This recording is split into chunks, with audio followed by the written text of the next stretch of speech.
Okay, it is still January 9th, 2021, and I have started to warm up my chrysanthemum bonsai stock. And many years ago, I learned from Owen Reich that in Japan, they prefer to use 100% organic fertilizer on their azaleas in order to keep the wood from becoming brittle. Now, being a chrysanthemum bonsai fan, I was frequently struggling with my plants being very brittle while I was using synthetic fertilizers. So I adapted his concept to use on my chrysanthemums and all my azaleas. Additionally, about 6-7 years ago, I was given an opportunity to do a chrysanthemum demonstration garden at the Cornell Cooperative Extension Farm in East Meadow, New York, and their rule was that you had to be 100% organic.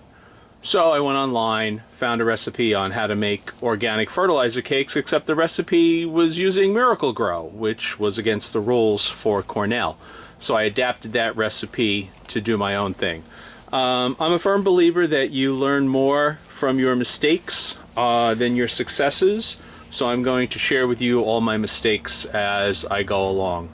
The basic components of the organic fertilizer are blood meal as my primary source of nitrogen, bone meal as my primary source of phosphorus, some cottonseed meal to kind of round things out, some organic fish emulsion seaweed as my liquid base, and then obviously I'm going to make these very precisely controlled dosages by placing them into a ice cube tray.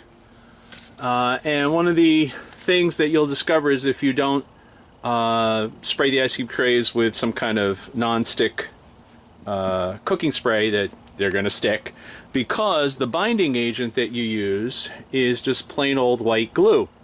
And I discovered that the white glue presents absolutely no problems to the soil or the plants. However, it will make your fertilizer cakes stick to your ice cube tray. Now, depending on what I'm trying to achieve at different times of year, depends on how I create the dosage or the formula for the fertilizer. So this time of year, while I'm working with the chrysanthemums and trying to get them to make rootstock, branches and stems, where I'm concerned more about green growth than I am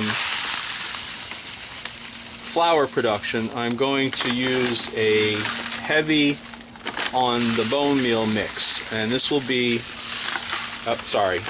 heavy on the blood meal. So this is going to be 2 parts by volume of blood meal.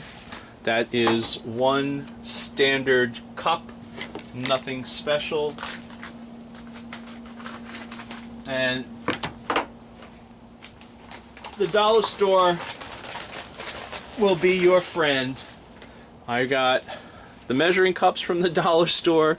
I got the gloves because I really don't want to be handling dried animal blood with my bare hands. Bone meal I don't get so worked up about. So again, by volume, 2 parts of the blood meal to 1 part of the bone meal to 1 part of cottonseed meal. And if you do the math, you'll discover that even though you're doubling up on the nitrogen, and bone meal I believe is 12% nitrogen, you're not actually doubling the amount of nitrogen, because it's 2 parts nitrogen, 2 parts blood meal, 1 part bone meal, 1 part cottonseed meal, enough fish emulsion and water to get it to hang together, and then I will add a little bit of water if I need it, and a little bit of well, the white glue to hold it all together.